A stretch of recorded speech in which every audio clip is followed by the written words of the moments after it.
Welcome to Made for the Moment, describing the world through unique topics of interest. And now your host, Jason Dodier and Jarrett Grossman. So welcome back, Made for the Moment. Jason Dodier and Jarrett Grossman here. And today we're going to be addressing a topic that we've alluded to on past discussions. It's come up substantially in a significant way, regardless of the topic that we've had on earlier shows. And it's been in high demand. It's going to be really around cybersecurity, data privacy, information sharing, and looking at some of the big tech giants a little bit closer under a microscope. And we're going to be joined a little bit later by a leader and a thought leader and a global expert around cybersecurity, Chuck Brooks, coming to us live today from Washington, D.C. So before we get to Chuck and some of the lively discussion we've got with him, I want to kick this show off with something that it comes up substantially, and Jared and I have talked a lot about this offline, and you see it in many of the different shows today. One of the recent ones, which we're going to talk about with Chuck later, is Devs on Hulu. But really, we talk about free speech, and many people have started to say that free speech is being violated.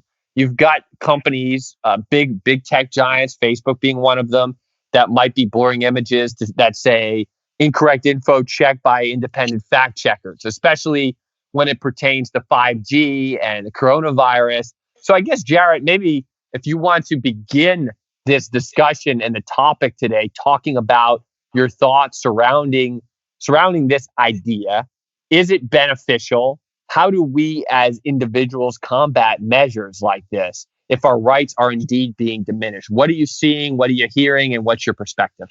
Jay, yeah, absolutely excited to have our guest on today who's going to shed a lot of light in terms of cybersecurity and everything that's going on. And we have to balance, obviously, this idea of privacy and security. Now, I think we really need to sort of, and we'll talk a little bit about it a little later in the episode, is really what the founding fathers had in mind when drafting the Constitution, for instance. And that obviously has to play a role in how we really interpret what's going on, similar to like a judge or the Supreme Court or whatnot.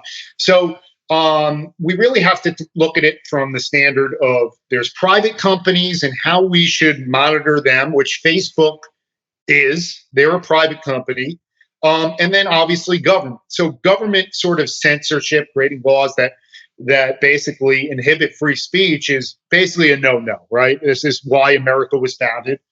In the first place, is anytime you're sort of, telling somebody that you can't talk about anything, regardless of whether it's true or not, it's whether it's their belief and who are these fact checkers, so to speak. So, anytime you get into creating government bureaucracies or administrations or agencies that determine what is truth, you're crossing a line that the American people just won't stand up for, right? So, in terms of coronavirus and 5G connections, here's the reality of it is that people talking about it are literally, their videos are getting pulled from YouTube, for instance.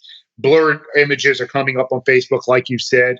How do we sort of approach this? Do we combat it? Do we boycott Facebook, for instance, and YouTube for doing such a thing? Even again, if there is no causal or corollary link, we're talking about a free speech element. So private companies typically should be allowed to do what they feel is in the best interest of the business owner, right? I mean, it's a private business after all. You agree to their terms of use, so to speak, when you're posting on Facebook.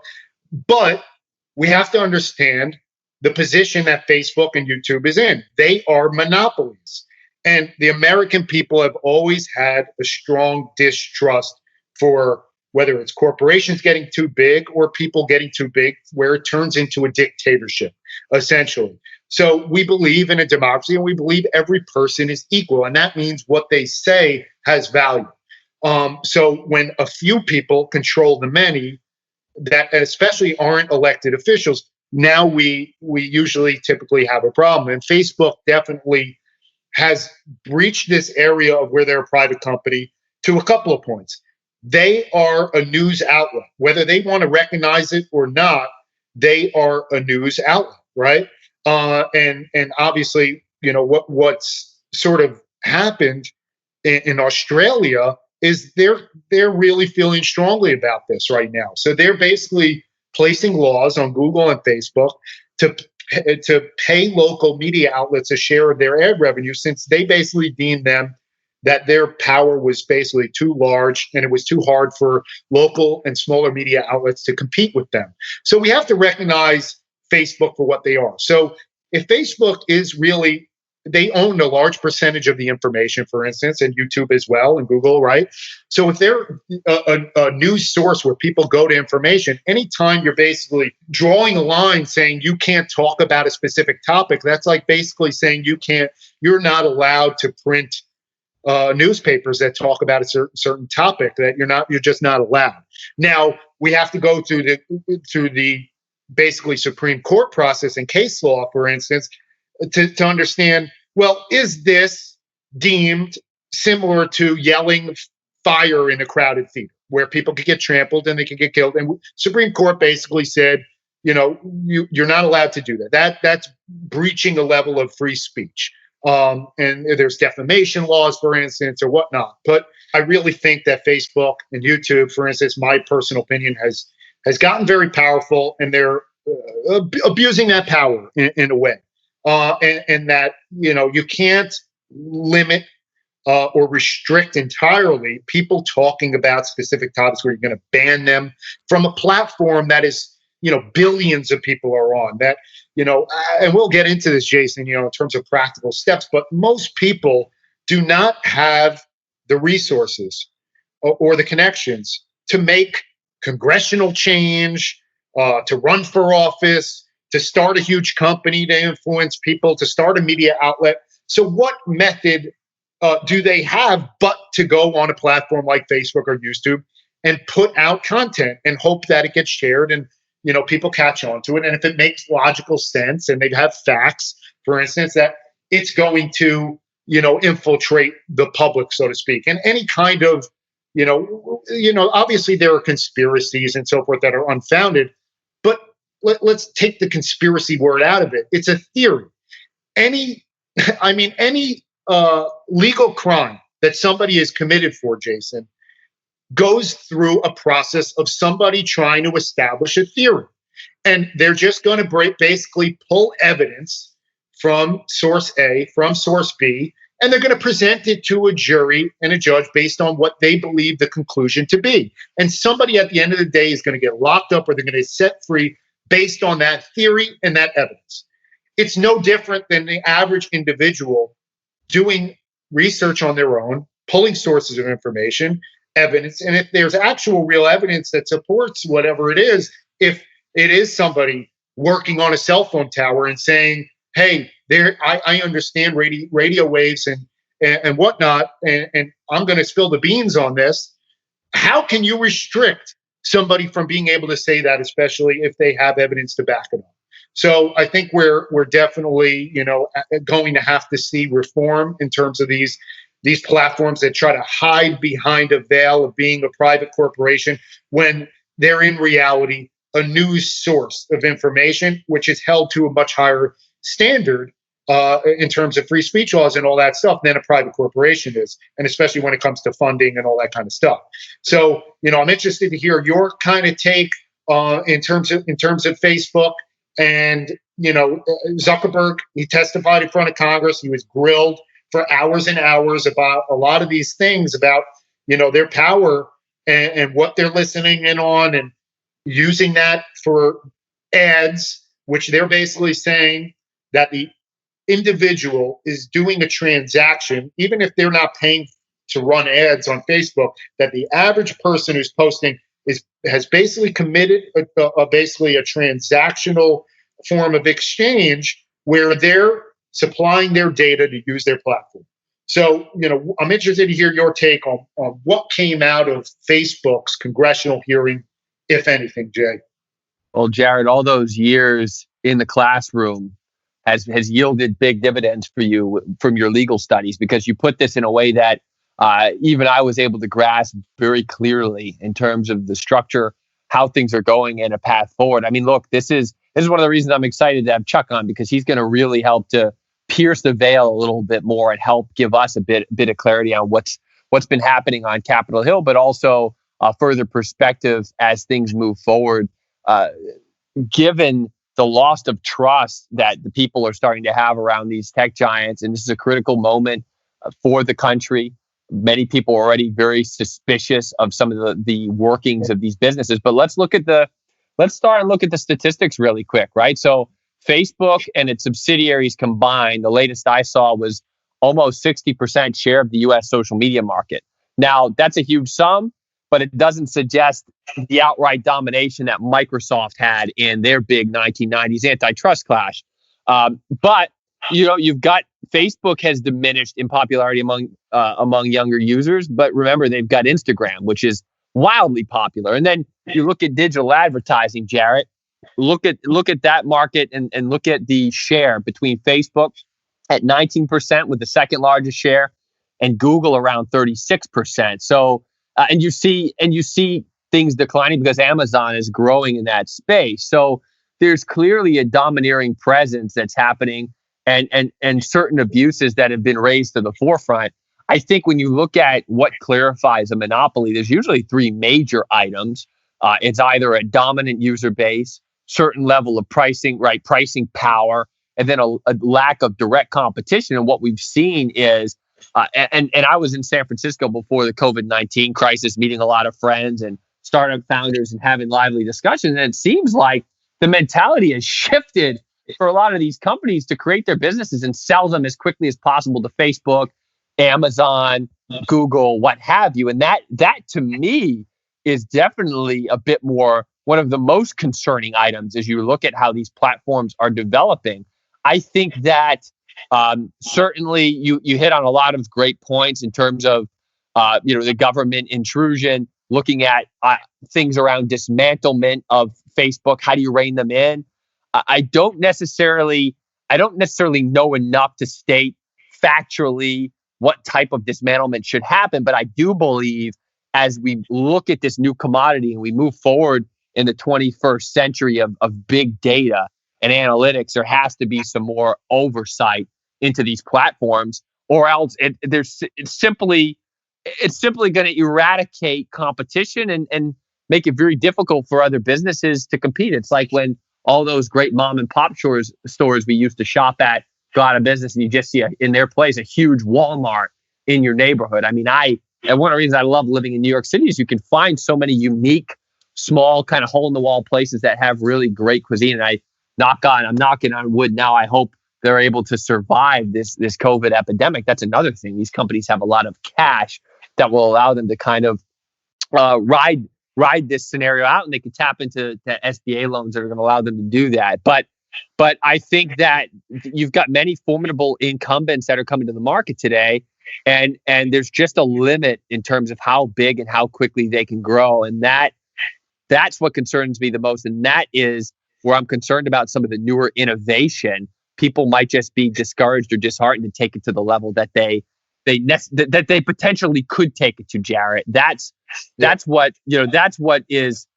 And again, it comes up in many, many discussions, and it's just hard to kind of address it head on. And then just tying full circle to bring you back into this discussion. If you look at, and we talk about this, we'll talk about it more with Chuck, the U.S. government's role and the U.S. government's potentially abilities to spy on individuals, and maybe using some of these platforms and having some strategic relationships to essentially protect us from foreign nations and terrorists. Going a step further, is Big Brother something that we as people want? Is this in line with the Constitution and vision the founding fathers had? And also, given COVID-19, we need access to certain data and information about individuals to slow the spread and flatten the curve. What are you projecting? What's your take there? So a lot of great points there, Jay. And piggybacking off of what you said, in terms of the private companies, I'm a capitalist. I believe in a free market, but a free market only works without the existence of two major things, which is basically coercion and corruption. And that's a no-no, and that destroys competition. So like you said, we have a strong distrust, whether it's the US government or a corporation, from controlling too many things, because it prevents competition. A free market, there's coercion there. And so that's something that we actually have to really, be careful of, obviously. And, like you said, we can't just complain about it. We have to actually make reform through practical, pragmatic steps. And so this comes back to, the Constitution, for instance, in terms of government, like you said, with private companies, I think that we have to treat them, we have to take the antitrust laws that are on the books that we did deem as a people that this is something we need to crack down on, antitrust laws. I know Microsoft faced it, and so they got sort of, they had to face the prospect of breaking up. And I think Google and Facebook definitely are going to have to face this for search and social media. They acquired so many companies. You could look at it like you alluded to, that they're gonna have to be broken up. Now, we deem antitrust laws as necessary outside typically of the telecommunications industry. We believe, that sort of like the power lines and the manpower that it takes to lay all that groundwork is just too complicated and too costly, and requires too many resources for it to have too many players involved in that, where we just deemed, monopolies are okay in certain industries. In my opinion, it's definitely not okay for search. It's not okay for social media, which is basically, Facebook has turned into the medium that people are relying on to get the word out about things, even major corporations. New York Times, we talk about this, Jay. I mean, they're struggling for cash, a lot of these content producers. And so what are they doing? They're putting up paywalls on their content that they're making people pay for their content, because the ad money just isn't there like it used to, for instance. And I talked about Australia, what they're doing. So I think we're going to have to see that. Now, in terms of the government, with the Constitution, was it an oversight for term limits, right? Or was this deliberate? And I don't know the answer necessarily to that. Probably leaning a little bit more towards, the idea that they felt people who understand the law probably are a little bit more capable to get more things done, rather than introducing somebody new every single time to then first learn the entire congressional process and everything.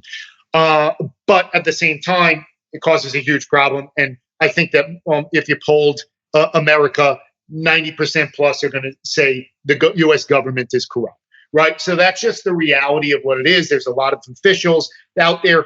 I think you need to compensate the politicians adequately, where they're getting a decent salary every single year, so to speak, where they don't have to look for methods to make money on the side. I think that's something that really needs to happen. I mean, they have to have a residence in Washington, for instance, $174,000, I think, a year that they're making, and it's a limited span. It's just not, it's not an adequate salary, I think, for, people at the highest level to incentivize the best and brightest minds to go into that. And unfortunately, you have a lot of people in there who are just stuck in government for decades, that are dictating our way of life, that find back doors to make money by creating policies and laws that are, they're benefiting by some corporation basically funding or donating to them. And that's we as a people really do not like that. We have to really crack down on it. Now, the U.S. government sort of, and we'll get into this with Chuck in terms of data, spying on individuals. We'll talk about Edward Snowden a little bit, but there's two camps, so to speak. There's the camp that's saying, the U.S. military's got to do what it's got to do in order to protect us from foreign nations and terrorists, right? Big Brother spying on people, and that we have to just trust them, that they're going to do their job, so to speak, and they're not going to spy on people who don't have sort of a trail that they're leaving where they're in a guilty party. Snowden was sort of screaming the whistle on there that it's not just for that. Here's the capabilities. And with these HOP rules, meaning that I can, as long as I can spy on this person who we have clear and damning evidence on this person, if they interacted with anybody else in their entire life, now that person is fair game. And I think that it was several hops. Meaning, not only that person that they communicated in their entire life, they sent one email to that person, but it's now who sent an email to that person. And now you could basically hop over to that person and then spy on everything in their life and all the people who are around them. People do not like stuff like that, going awry. And I know that there's technology that there's good people who are involved, there's bad people. But if you're creating technology, you're the purveyor of it. You have to really think twice about what are the restrictions that you're going to place and sort of the protections, the backstop of if this does get in the wrong people's hands, what's going to happen. I think that, there are good government officials that we elect, that we trust, and, they're going to make sound decisions of where our funding goes. And then there are people who go in there with ulterior motives, with self-motivations, and they're not so honest. So I think that we really need to create better laws to really dig deeper into who those bad actors are. Those are kind of my thoughts, Jay. And moving on, transitioning into practical terms in terms of the everyday life of people who are facing the issues with this coronavirus and stuff like this. I mean, beyond complaining, if people have great ideas, Jay, what are the practical steps, pragmatically speaking, that people can do to sort of get the word out there? I know, just based on, sort of a side note, a lot of companies are up in arms about this SBA program, right? That we were promised that small businesses were sort of going to get help during this shutdown, and the money just isn't there, right? $2 trillion, but only $350 billion went to small businesses who employ half of the workforce of America. And a lot of people just did not get funding in that first round. Now they're talking about releasing a second round of funding or whatnot. We'll see what happens. But companies, publicly traded companies like Shake Shack, Ruth's Chris, took money from the SBA, and that's not what it's meant for a corporation that has a ton of assets to be able to get loans off of from the private sector, for instance, has a lot of connections with banks, for instance. I mean, this was meant for your mom and pop shop that really have no source of low interest funding to be able to get their hands on during a shutdown. They forced businesses to close, but people are up in arms about it, and they're complaining, but they're complaining through the means that they have available. They don't have the resources to start necessarily a news outlet. They're posting on Facebook, but what happens there, and what can people do, pragmatically speaking, to really make change in the world? Yeah, the first thing I think is to look at the nomenclature, the wording, right? So Shake Shack, as these other restaurant chains, they were able to obtain those monies because they were listed as a restaurant that had no more than 500 employees per location, which is eligible. And even though they, as a whole, employ, I think, nearly 8,000 or 9,000 people, they had roughly 45 employees per restaurant, according to the statement. And it's a similar thing across the board, Jared. So I think it comes down to being really clear and concise in the wording of these agreements. I think that's at the forefront. But then when you look at what you were talking about, the numbers are really staggering. Only 1 in 5 restaurant owners in cities that are shut down are very certain or somewhat certain that they'll be able to stay in business once normal operations return. So to go back full circle, this Paycheck Protection Program clearly was short on funds. We're hopeful that, and I saw some positive news this morning that there might be able to get something over the finish line to get some excess funding out to these businesses that need it in such a big way. I mean, these are dire straits. But really quick too, I mean, Jared, some other methods that are out there that have been in discussion to help with funding that have started to come through in some cases across the board. You've seen venture capital funding that has grown a bit. Now with VC funding, you don't have to pay back that loan, but you risk potentially giving up control in your business. That's an option. You've got employee retention tax credits. So given the size of this program, right, you could potentially, I believe the credits equate to roughly 50% of eligible employee wages. So that's an option. And it's subject to an overall wage cap of $10,000 per eligible employee. You've got state and local resources and crowdsourcing, which we got to do a whole separate episode on crowdsourcing because it's a fascinating topic.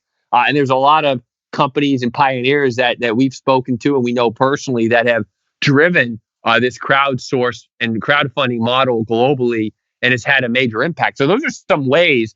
And then, of course, family and friends, depending on what type of business, where it is, and the kind of cash flow crunch that you're under. But so coming again on that, when you look at people are up in arms about a lot of things too. And my messaging would be really simple on this front. Before we get into talking with Chuck, it would essentially be, what can you do to spread the word about these things? Well, clearly when a company like Shake Shack through their PR and marketing does something like this, it's going to generate a lot of media no matter what. It's going to get put in all the major news articles, Washington Post, New York Times, etc. But individuals like you and I that want to kind of raise awareness, well, not everybody's going to have a podcast that they can speak to. Now, certainly people can write into podcasts. We can highlight some of the things they're saying on here. We can raise awareness through our social channels, right? Individuals who might not have a blog or might not have a major social following, they can look within their networks. They can write to local officials, right? That's their job. That's their duty. And you brought up some great points about salaries and roles and those things, which we can talk about more advanced on later episodes. But I think it's really a matter of you've got to be, whenever you're putting forth, Jarrett, the content that you want to share about something you're not happy with, you've got to be audience centered. You've got to focus on who you're trying to dictate the message to and make sure it's in a manner that people are going to really listen to and share. And I encourage people to get active, get on Twitter, get on Instagram, get on places where you can quickly amass a following. And even if you don't have a big following, and we've seen it a lot of times, especially around this COVID-19 epidemic, you put a post out there and it just goes viral. You could have 50 followers. So that would be some of the things I would recommend. I would recommend people to start doing to get their points across during these really tough times. And it doesn't fall on deaf ears, all the time. So people really need it. I mean, it worked with Shake Shack, right? News articles picked it up and they gave back the money.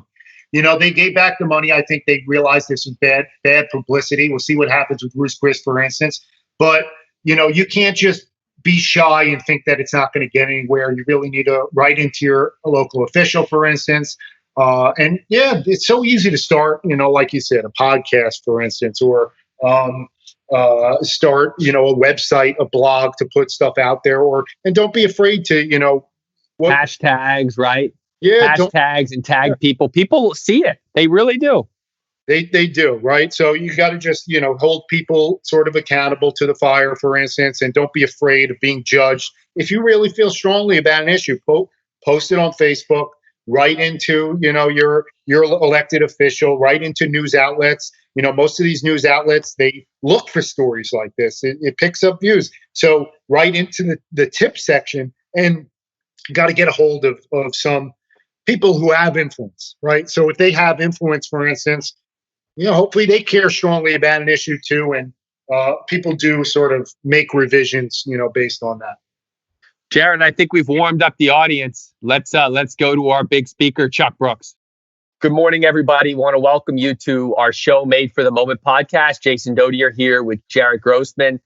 And this is something that we've been talking about for a while. And we finally have the privilege to really do a deep dive in terms of cybersecurity, data privacy. And we have an expert in the studio today, somebody who I hold in very high regard. We actually had the chance to meet when I was doing my studies at Georgetown. Chuck Brooks was an adjunct professor there. And he's provided a lot of mentorship and guidance to thousands of folks across the country and globally A little bit of a background on Chuck before we bring him on the show. Besides being a globally recognized thought leader and an evangelist for cybersecurity, he's one of the top 5 tech people to follow on LinkedIn and has been named by Thomson Reuters as a top 50 global influencer in risk and compliance. 2 items that we've gotten a lot of questions about subsequently following episodes, particularly around this COVID-19 pandemic from our listeners and the audience. He's also a cybersecurity expert for the network at the Washington Post and a visiting editor at Homeland Security Today and a frequent contributor to Forbes. In addition, when you look at some of the discussions we had around government and regulatory concerns, Chuck has received 2 senior presidential appointments, one under President George W. Bush. He was appointed to the Department of Homeland Security as the first legislative director of the Science and Technology Directorate at the Department of Homeland Security. And he was also appointed as special assistant to the Director of Voice of America under President Ronald Reagan. He served as a top advisor to the late Senator Arlen Specter on Capitol Hill, and he continues to cover a variety of security and technology issues on Capitol Hill in local government and remains very, very active in the D.C., Virginia area. And on top of all of this, Chuck finds the time to advise a number of leading edge corporations globally, particularly General Dynamics as the principal of market growth strategies and cyber systems, Xerox, SRA, and a handful of others. And Chuck, truthfully, a lot of the episodes we've talked about is time management, on how to stay motivated, right? Things to do to stay ahead of the curve and really structure. We'll get into that in the episode, but I really, again, I want to thank you on behalf of Jared and I and all our listeners for being here. And I want to start, and of course, feel free to elaborate on some of the things I talked about in your intro.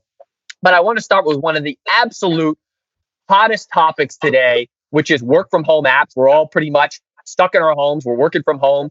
In particular, one that has got a lot of buzz, which is Zoom Technologies, right? Over 350% daily active user increase. And we've seen from reports, Chuck, that are now surfacing that Zoom didn't use end-to-end encryption for a lot of its video meetings and has leaked subsequently thousands of email addresses to strangers. I guess a multifaceted question to kick off would be, first and foremost, when you're advising businesses that have remote working operations, both before and during this pandemic, to combat these cyber criminals that are leveraging the moment to do social engineering and enhance cyber attacks, how are you advising these companies in general? And what would your advice and guidance be for Zoom Technology as they go through this massive utilization and exposure rates unlike ever before?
Well, thank you, Jason, for having me. I appreciate it. 2 great topics to start out with. First on Zoom, which is really interesting because Zoom has been around for a long time and it's never been a site designed for security. And I think a lot of businesses knew that up front. So it's not too much just a surprise. What's interesting is that there are now 200 million users in March. And I think a lot of that was because a lot of the universities and elementary schools and high schools, colleges, all sudden found themselves in a situation where they had to teach online. And Zoom by far is one of the easier applications to use to talk to people. It's video conferencing, etc. But it didn't, like you said, didn't have end-to-end encryption. It didn't have default passwords. Now they've put in a password element to it to make it more secure. So it became a quick target for hackers. And you've seen the Zoom bombing on a lot of interesting conversations. Those were those are almost predictable too, because those were public sites where the Zoom conference was advertised, so anyone could get into there. But I think you're right. Zoom is definitely got security risks. It still does, but out of convenience, it's being used, and it will be continue to be used. And they are at least trying to make some sort of security applications to it. But you really touched on a bigger area, which is we're all operating remotely, and it's a new environment for most of us, and a new environment particularly for companies where all of a sudden they have a huge change in how they do their operations and security.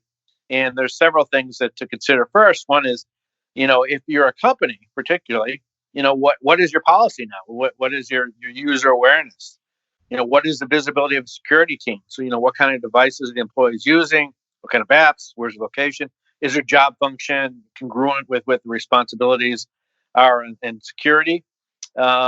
If they're working from home, are there specific policies they have to follow? Is there an incident response? Is there also, if you're a public company, you have issues of compliance? So there's a whole lot of new risk areas that certainly started out in a huge new attack surface for hackers, which makes easy pickings.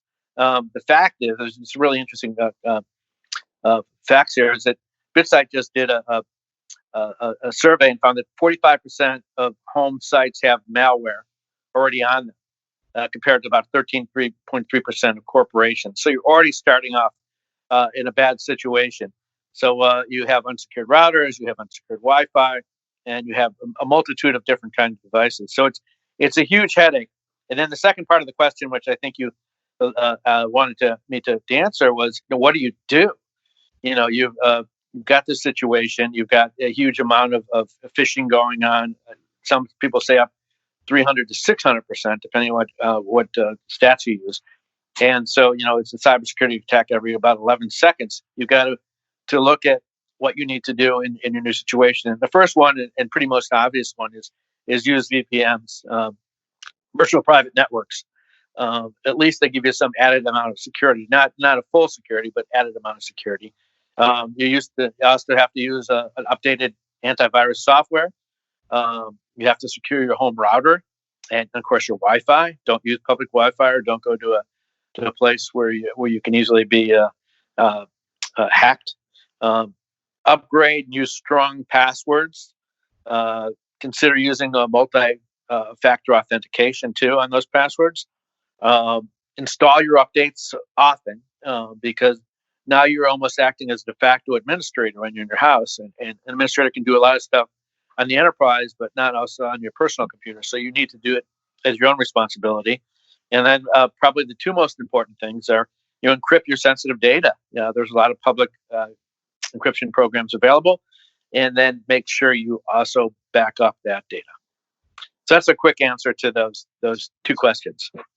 Thanks so much, Chuck. Yeah, really, really appreciate you coming on here. Obviously, your reputation is phenomenal in terms of, everything that you've been involved in, and you've shed a light on this in several different mediums, articles that you've been featured on, and videos and podcasts, for instance, prior to this. So we really appreciate you, shedding light to the average person in terms of what they can do.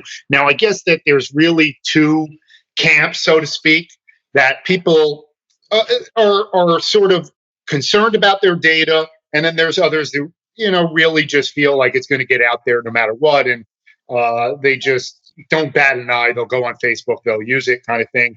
But I guess we got to approach this from two lenses, so to speak. There's the government, and then there's private companies, and typically private companies are going to be held to a lower standard than the actual government in terms of what they can access on an individual or person. So, definitely want to get your insight in terms of a few things. People are obviously becoming more sensitive to things that are going on based on everything that happened with Facebook and the congressional hearings in Cambridge Analytica, for instance. And then obviously you have Edward Snowden, for instance, and some people, feel that that's, might be some treason, for instance, involved there, or if he's actually genuinely helping the public by exposing a lot of things that are just not fair game to the average American. So definitely want to hear your insights on some of that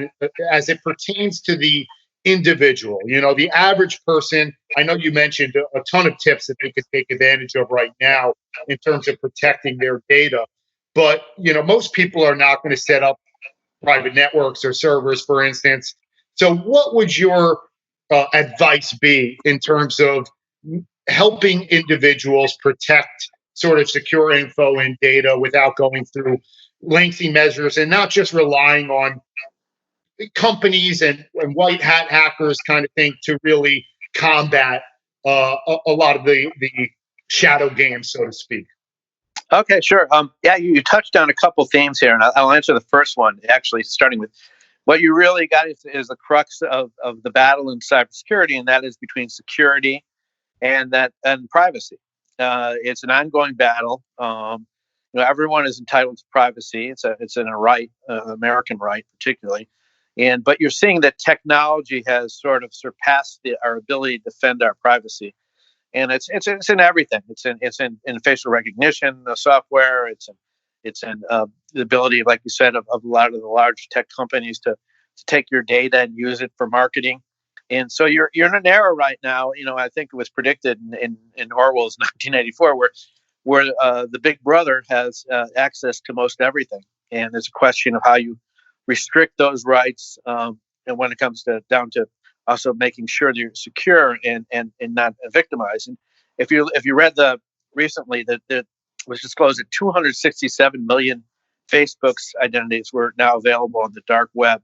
So that means if that's a lot of people, and it means that if you come with the preconception that everything you do online will never be private, you're at the right first step, because it's true. Even the father of the internet, Vince Cerf, said the same thing. There's no such as privacy on the internet, and there is. I mean, there's always an ability to access that data, depending how sophisticated the hacker is, whether it be a state actor or a sophisticated organized crime group.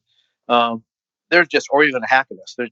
There's just very difficult to protect everything because you have too many opportunities and too much attack surface and weak links in the chain. So what you can do as an individual is, you're right, just be aware, monitor your, first of all, identity theft is pretty common. I've had my Facebook and my Twitter stolen a few times, and LinkedIn. So if you monitor it, you recognize that you'll have a network that will probably alert you to it. And just, that's just a part of living in today's age. It's easy to replicate photos, deep fakes. It's going to happen and constantly change. So for the basically average person that's not going to go out and maybe put in secure VPNs and all that stuff, you can still do a basic cyber hygiene, which is, make sure your passwords are not the same ones you use on everything. Don't always use your dog's or cat's name on every site you use. And make sure you change and update those and make them difficult. You could put in some multi-factor authentication. Almost every online site has that ability to do so, whether it be Facebook or LinkedIn or others. I recommend doing that. And basic stuff like patching, or you may not do that, but you'll get a lot of updates on your personal computers, and make sure you keep your applications up to date. And one of the other things is just get a basic antivirus software. For most things, unless you're really a targeted person, you're working in financial or working in healthcare or in an area where you may have secrets in corporations, most people are not going to be after you. It's going to be mostly nuisance. And the reality, the majority of attacks are done through phishing, and that's emails. Something like 94%, and they use Trojan backdoors to get into your system. So the really most important lesson I could say to individual users is, don't click on those documents that may look real from your bank or from Amazon or others. Check the address there and see who it's from, because there's a good chance that if you're going to get hacked or breached, it's going to come through some fake email. And Google already is rejecting almost 18 million COVID Gmails a day. COVID 19 people. The hackers, they take a current situation and they basically use it to entrap you. And there's a lot of taking like fake John Hopkins University sites of the epidemic and sending around and tap on this for an update. All those kind of things are being used. So whenever there's a crisis, you can be sure that the hackers are out using that crisis to get you. So that's a quick overview, I think, of some basic things you can do. And then one thing I did have a sort of anecdote is, I actually was speaking at an MIT forum several years ago in Moscow, where it was basically an event for open innovation between new technology. It was supposed to be a cooperative thing through Eastern Europe and Russia and America. And at the same date, Snowden defected, and he was at the Moscow airport. So I was on a panel with 3 Russians and I think a French person, cyber person. And of course, the first said is, isn't this great? He's a hero and stuff. But I think there's a difference between people who take an oath in service to the government and protecting the people who take that data. And it turns out the data that Snowden did disclose ended up hurting people. And you don't if you have a values and a commitment, and the same with work, you don't have right to your company's information to share it. If you're personally wronged in some other thing, that's a different thing. You take it legally or bring it to Congress. But that's where I think where the privacy issue is sometimes it's not there's a lot of areas of gray, but it's not that people like Snowden are good. I think he's very treasonous, and I agree with a lot of that. And I said that on the panel. I said that I think he violated his oath to the government. He violated his oath to his company. He took information that he wasn't allowed to take home. All these things are those are criminal acts. So privacy doesn't allow you to do criminal acts, and that's my thought on that. And interesting enough, the response from the Russians on the panel was actually, that's good that you say that, because we like it when Americans have a strong position on something. So, there's interesting cultural dynamics to this too. And you have to be willing to stand up, and speak your mind, and provide fact-based evidence as well, even if there is potential opposition. And you were in a foreign place, certainly in a unique situation, at a unique time globally. And it's great to hear, Chuck, that you stood up that way and stood behind the U.S. government and said those things openly. And that's the kind of leadership, forward-looking leadership that we need in order to stay relevant and keep a trustworthy manner as a country. So speaking of that, and looking at some of the things you've said around phishing and backdoor integrity, and let's focus for a second on companies, universities, public entities, right, that employ a major percentage of folks throughout the country. I guess 2 questions, actually. Another one came up while I was thinking about what you were saying. A lot of corporations today, Chuck, they've got cybersecurity basic training programs, protocols that must be taken and completed by employees. I guess one question would be, how can companies get better at incorporating those trainings, getting people excited, and truly ensuring their employees come away with more knowledge and understanding and a willingness to implement some of these safeguards, even as simple as the basic password protection? And then secondly, off of that would be, as these companies now have shifted in dramatic fashion to remote workforce, what things can they do to further improve the security awareness training and protocols that were in place prior? Yeah, you hit a really important question. Training has become a requirement recently for a lot of companies. The type of training, though, varies, and a lot of it is sort of like sort of check the box, go through the videos, and I think you need to do something more interesting with employees to keep their attention span. And I think that maybe gamification is a better route to take, and I think there's some companies now doing that. And it's interesting, despite a lot of the training, as soon as the IT shop sends around a phishing email, saying that your financial report, to the company for your expenses has been flagged. Please open this link. They'll click on it. It's still very difficult to stop people from doing phishing attacks, but I think you can limit the amount of websites that they could visit as an employee, and that I think a lot of companies are doing that. Second part, what you said is that you're right. Now we're in a different situation. You don't have everyone under one roof. You don't have the ability to go and monitor and see how they're doing in person. So everything is going virtual. So that takes a different type of training, and I think also more enhanced training because you're dealing with a variety of new devices that are not necessarily part of the corporate system, and a lot more risks. So I think there needs to be a lot more training in this aspect, because working remote or even bringing your own device allows for cross contamination of a lot of work files and personal files. And I think one of the key aspects here is separating your personal work from your personal activities from your work, which is not necessarily easy to do, and it's particularly on people that have smartphones. So you'll see, I think, a trend happening now where there's a shift in security training that will look at the varieties and sort of go back to some of the things I said, which would probably be more, company mandated VPNs, virtual private networks, which will probably be required now more, where they can and have more visibility into the employee working in a different position.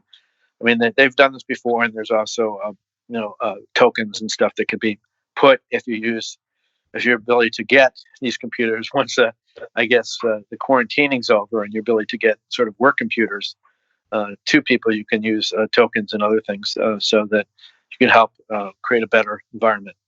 And Chuck, there's obviously the breaches that we want to protect from, obviously, which you're, definitely shedding a lot of light in terms of the security awareness aspect. But in terms of like private companies that actually have access to data, and whether people opted into it through sort of a backdoor means, they sort of get granted permission to all their data, but it doesn't necessarily mean that the data should follow them when they're off that site, and they'll use the cookie argument, for instance, or whatever it is. But I know, there are a lot of grumblings, and you've heard them obviously about people have private conversations with somebody, and then all of a sudden they see ads when they're scrolling the internet, and specifically on Facebook, obviously, and Zuckerberg was asked about this at congressional hearing and whatnot. But what could you shed in terms of that kind of data, which is really a breach, following you wherever you go, and how is that going to reflect sort of the brick and mortar stores changing their entire experience based on this, and where do you see sort of voice technology really playing in the future, and how could you sort of explain this to the public, what's kind of happening, and what measures can the individuals sort of take to protect themselves if they don't want to be sort of spied on, essentially, by private companies, for instance. Obviously that's different from the government protecting our interests, for instance, as you mentioned earlier, through terrorism or whatnot. But in terms of private companies, what should they have access to? Yeah, well, I mean, you ask a really interesting question. I mean, I've had the experience too, where I've actually talked about something and going to a place and travel, and all of a sudden seeing an ad pop up on my Facebook. I think one of the things you have to look at is, whether you're on Instagram or Facebook or LinkedIn or others. I don't think LinkedIn does this, but you figure that you're being listened to. You just sort of have to do that. If you're in the intelligence world, you figure that too. Anything you say, or if you're in the political world, anything you write will be public knowledge. So that's the reality of today's world. I think what's happened is this COVID-19 experience has pushed us into a further digital transformation. One that was happening anyway, but I think it's sped it up. And I think we're finding ourselves now, and if you're looking at the marketplace, you talked about a lot of vendors and stores and retail.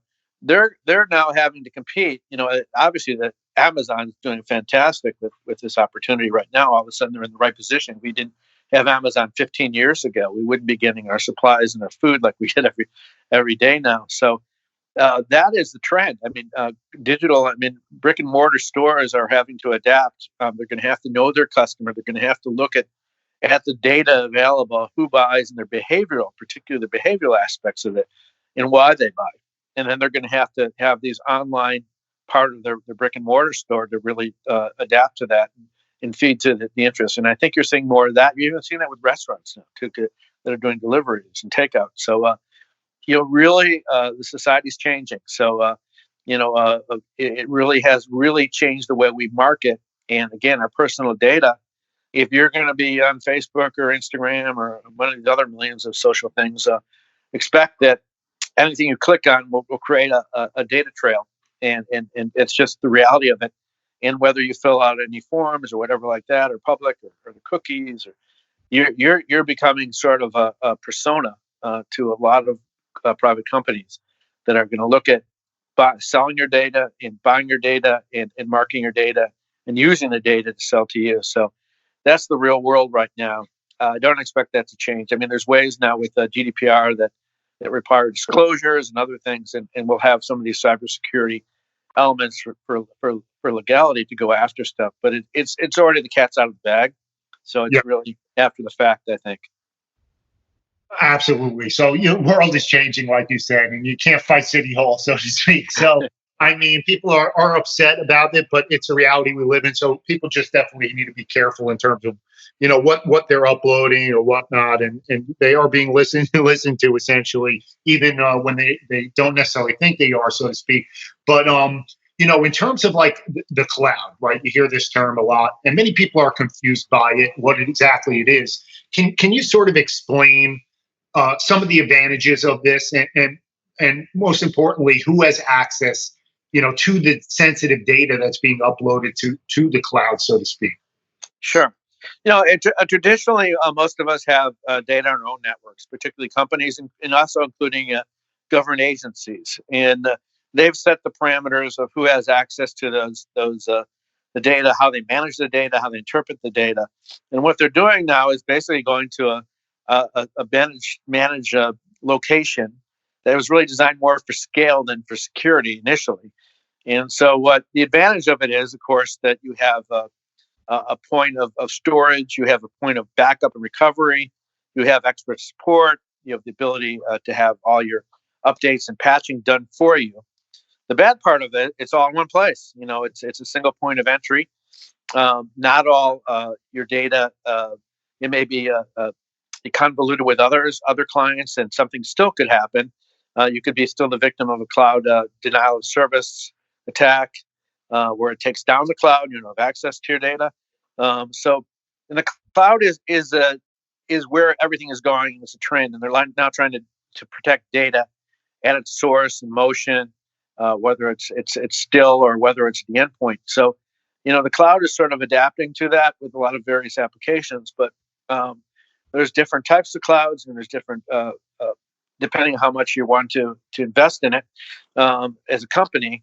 It depends how much security you have there. I think for most of us, we're sort of taking basically a good faith path and saying, okay, it's in a cloud, so they're going to secure it. But that's not always the case. You still have to be aware of what you have and what your sensitive data is. And a lot of government agencies right now are still only half and half. Particularly the intelligence community, they don't want to necessarily share all their data, although, Amazon Web Services won a JEDI contract. So there will be a lot of it put up there, but there's a lot of different other things they're putting in applications to make sure it's secure too. So for the most part, though, as an individual or as a business, when you go to the cloud, it's certainly more easily accessible. It may be a better level of security you have already, but there are vulnerabilities too. And there's two aspects to this kind of thing, Chuck. Obviously, you mentioned it's not as secure in certain instances as many people would like to think. So there's consciously uploading something deliberately, and then there's where it automatically syncs and you didn't actually hit a button to actually do it, right? So people sort of on their phone, they have photos, for instance, or whatever it is, that they don't necessarily want people to get a hold of, for instance, even if they're not incriminating or whatever it is. It's just people feel like, people shouldn't get access to that, but it automatically syncs. And let's say that there's a breach or whatnot, it leaks. What would you say is being done to thwart instances like that, especially with, companies like Apple, Google, Microsoft that basically control the market in terms of the smartphone technology and our computers, where it automatically sort of syncs without necessarily our conscious desire to post things? Yeah, no, I mean, that's a risk anyway. Anything on the device is hackable. So if you have it on your device, even though it may be in the cloud, it's still hackable. That's one very true lesson. But I think a lot of the companies you mentioned are putting in extra levels of encryption, and they're also putting up more visibility into how you control your data. So there are some things being happened, but personally, as you see all these celebrities' photos get exposed almost every week, I would not be confident in putting anything that is sensitive without basically military grade encryption. If I were, worried about it being stolen or hacked, and as an individual, most people don't care about that. Most pictures are safe or whatever, but you just realize that it's just like everything you write in a paper in a public is can be seen. Anything you've written in an email can be seen, and anything you've posted in a photo can be seen. Well, Chuck, on that note, let's start to get into some of the fun, futuristic items, right? And it's going to be interesting because I think some of these you're going to be able to give a unique perspective versus some of the mainstream items. The first thing I want to talk about, which is of immense interest in an area I've been heavily involved in over the years in the data center world, is essentially when you look at the proliferation and the growth of IoT, the Internet of Things, industrial Internet of Things, with AI, compute, wireless, and the fact that we're heading to go well over 100 billion connected devices. Where do you see security's role in this digital transformation, and some of the top threats that businesses will face as they try to integrate these platforms and create one connected architectures that they can drive business off of? And then also, how do you embed this? What are the practices for embedding the cybersecurity? I mean, you've got so many devices manufactured from many different places. You've got this edge communication, or these protocols that allow the devices to talk to each other. To me, that seems like spaghetti when you look at structured cabling in a data center that's not managed well. What's your advice there and input for well, you hit on probably the biggest security concern there is. The Internet of everything, Internet of Things. You mentioned 100 billion. There's also trillions of sensors that are in inputs that are also vulnerable. And the problem also with the basic problem with IoT is it's manufactured devices are manufactured all over the place. There's no best practices or standards. Mostly, there's some voluntary associations to do stuff. So there's two things here. One, of course, in your world, what you do a lot with SCADA, we do have a lot of different certain requirements to protect devices, know what's on them, to change all the default settings, which most of us don't do. So there's a level of more security industrial control systems. But for the most of us in the internet, we're just going to get a device and we're going to get a ring, we're going to get our television or everything, sort of networked to our router or Wi-Fi. We're not going to know anything. We're not going to change any of the defaults, and they're all going to be vulnerable. They'll all be subject to easy access to hacking, to ransomware. So it's just going to get worse. The only thing that could be done is obviously extra encryption on these devices, and some of them, like you said, are when you're dealing at the edge, you don't have a lot of encryption ability yet. So, but it's creating a security nightmare. So one of the things that I spoke about recently, and I wrote an article in Forbes about it, was called the world of techno-fusion. What you're seeing now is not just the Internet of Things. You're seeing the integration of a lot of emerging technologies into this, and you're seeing artificial intelligence. You're seeing machine learning. You're seeing 5G. Like you said, we're seeing edge computing, and that is exciting and scary at the both time, because we're obviously increasing our supercomputing capabilities and the ability to download and synthesize data, but we're also just creating sort of opportunities and also giving technologies to the bad guys too that can use that. For instance, artificial intelligence, they can use it to basically view what the vulnerabilities are in the networks are. So they're doing that now. Nation states are certainly doing that. The balance of that would be that now we have some interesting capabilities to like sort of the COVID-19 to analyze a lot of the best potential therapies for neutralizing the virus. So there's pro and cons for both of these technologies. But one of the things that interested me, I just read an article yesterday on it, was this neuromorphic or human machine interface, and I read this really fascinating thing how DARPA, the Defense Advanced Research Project Agency, took telepathic communications from your brain waves and linked it with drone swarms. And they were able to manipulate it with the human brain. So, and I also read recently that now there's ability to translate sentences from thoughts. So, we're really sort of entering a new transformative era that's going to really turn everything upside down, including the Internet of Things, which will also be giving sort of artificial intelligence and machine learning capabilities. We'll see the advent of smart cities where everything's connected from your security to your energy to your power, and we're seeing that already. And so we're really sort of entering a new cognitive world, and with the ability now with 5G to basically download vast amounts of bandwidth quicker. Everything will be automated. So you sort of hit a really cool area, which we can't all sort of follow because it's happening so rapidly. But it scares me from a security perspective because we're already having trouble with conventional technologies and having troubles orchestrating the various basic stuff. And now we add all these technofusion elements, including potentially quantum computing down the line in the next few years. We're going to have a dramatic impact on the ability of data that will now be available and used instantly. And it could be used in the wrong way, or it could be used for the purpose of good. So our dogma needs to be to promote, the use of emerging technologies for good, which is really, hopefully, what COVID will be one sort of milestone for doing that now with the global world cooperating on using machine learning, artificial intelligence, and sharing data to try and develop therapies and solutions. And Chuck, for the benefit of our audience too, we'll be sharing some of these links throughout the video and in the associated comments section so they can easily access your article, The World of Technofusion, and some of the other items that you alluded to now, because I think that's extremely valuable to take the time to check this stuff out, because it is going to drastically change the way we live, but it's also going to change the way that we combat things like COVID-19, how we deal with them, and make us essentially help to future-proof us and allow us to take necessary preventative measures and get a handle on things a lot quicker.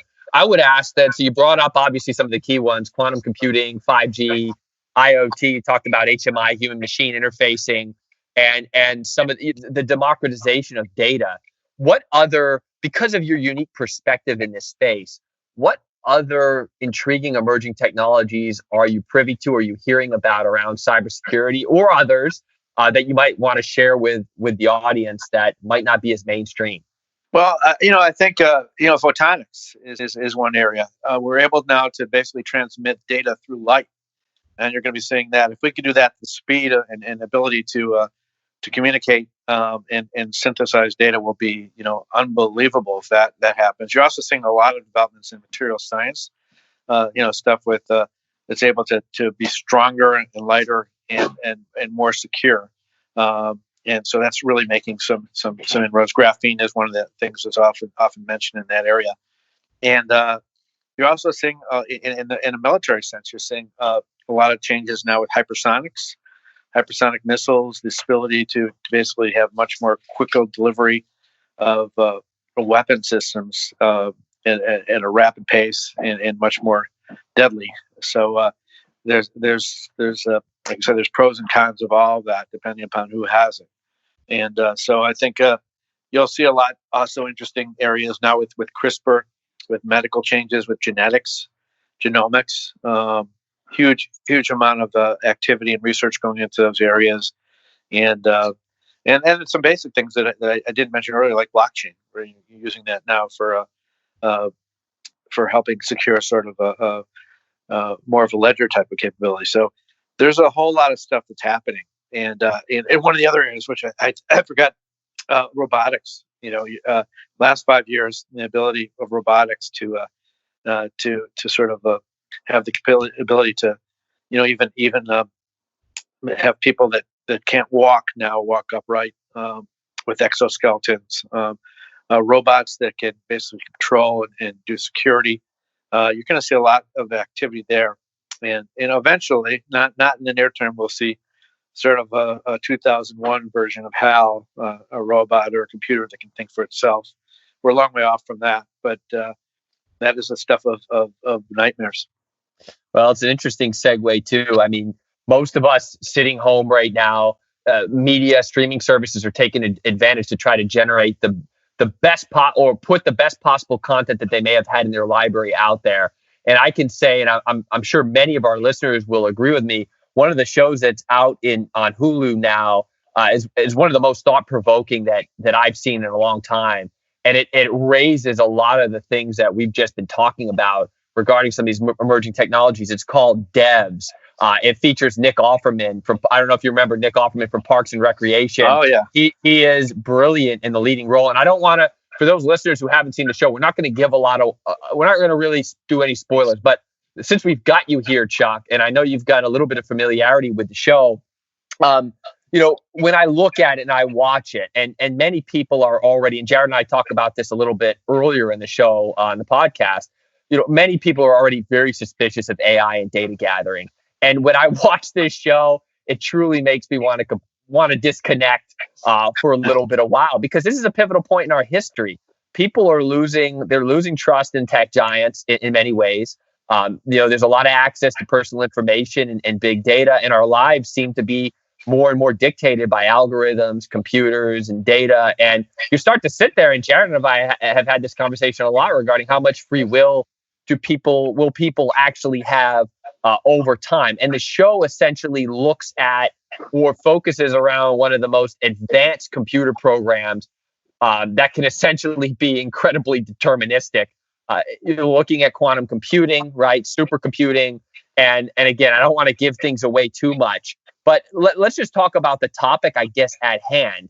What would you say to our audience about what you see kind of things going in this direction, maybe regulation around tech giants, and truly what the limits could be for some of this technology? Because Dev certainly seems to push the limits, but in a way that makes you believe that some of these things are actually possible, which is just thought-provoking, mind-numbing, so many words to potentially describe it. Yeah, no, I mean, I think Devs is actually the scenario for the show has already arrived. Like you said, a lot of that is already happening. We are living in a world of algorithms. So it's all determined. And if you look at economic espionage and you look at the events, the levels that the nation states go, particularly the Chinese, to take our technology and how they do it, and use of sort of insider threats, which is a theme in Devs. That's all happening in the real world right now. So it's an exciting program.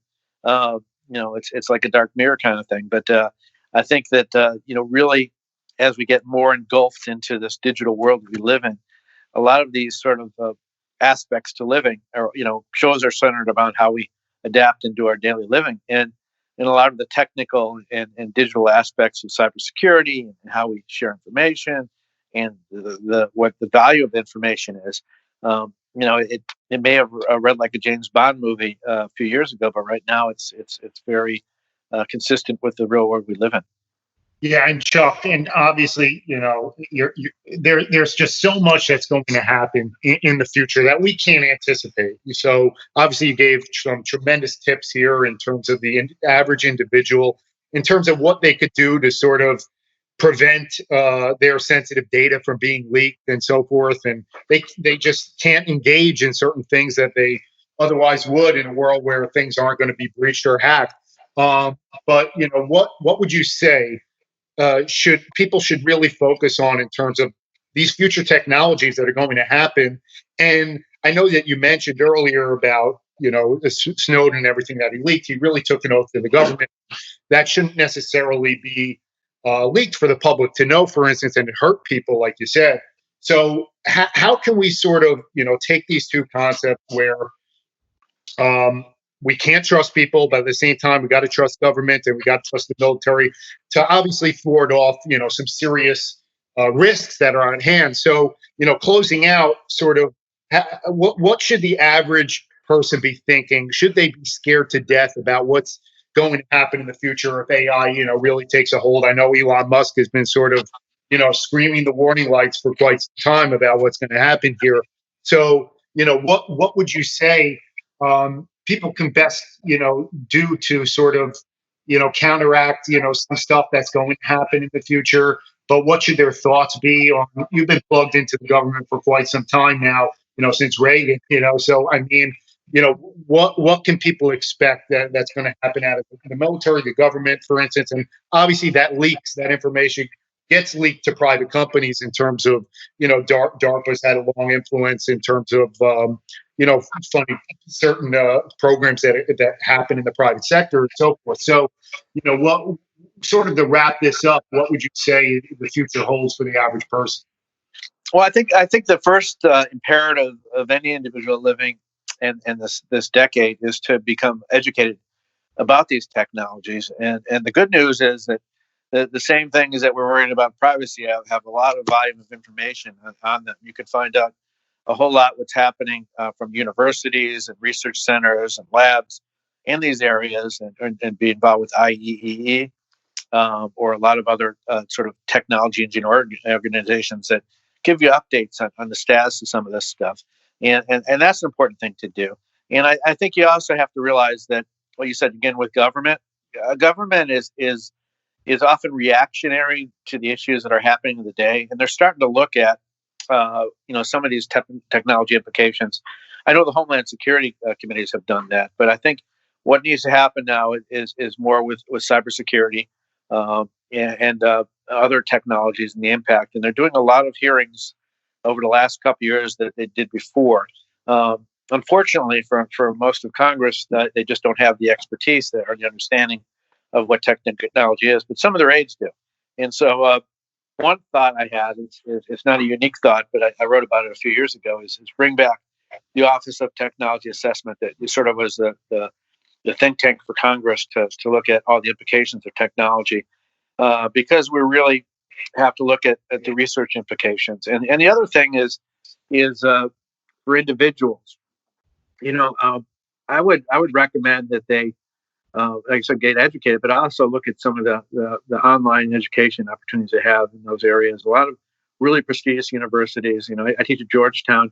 We have some really good online courses, and so does MIT, and other places do too. So, if you're local, you go to those, and some of those are free and some are not. But get trained in that and understand it.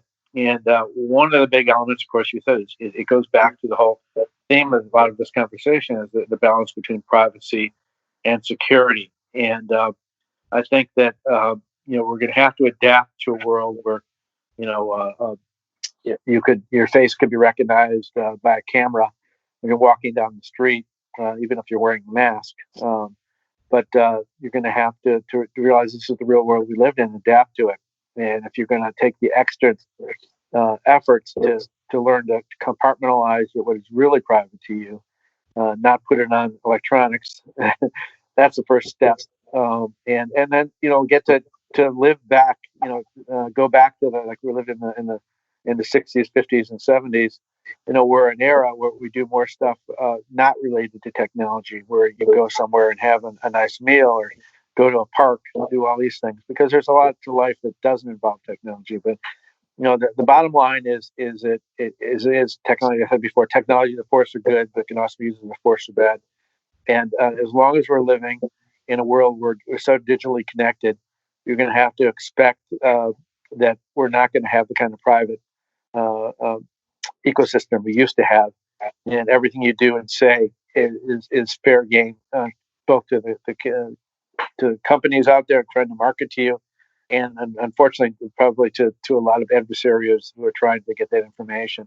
So I just say, be vigilant, be prepared, and enjoy the benefits of technology are going to bring too. Absolutely. And, thanks so much for coming on, Chuck, on behalf of both Jason and I.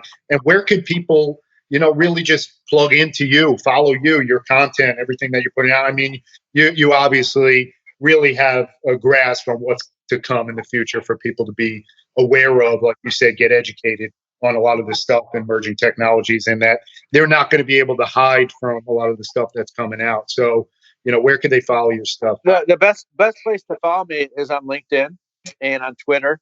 My LinkedIn site's Chuck Brooks, and if you go there, I've got 60,000 followers there. So I usually pop up first. And I post most of the things I do on LinkedIn. And then Twitter, I'm at Chuck D. Brooks, And I do a lot of tweeting too, though I think LinkedIn has more of a substantive site for more detailed analysis and a lot of different interesting groups. I recommend you join some of these groups on emerging technologies and science and technology and homeland security. I run about 10 of them myself, so I have fun doing that, and I learn from them reading. But LinkedIn is certainly my main place. There you go, folks. Follow Chuck Brooks on LinkedIn, and really appreciate it, Chuck. Thank you, Chuck. Thank you. Great to have you. Talking. Thanks for tuning in to Made for the Moment, featuring Jason Dodier and Jarrett Grossman. Until next time.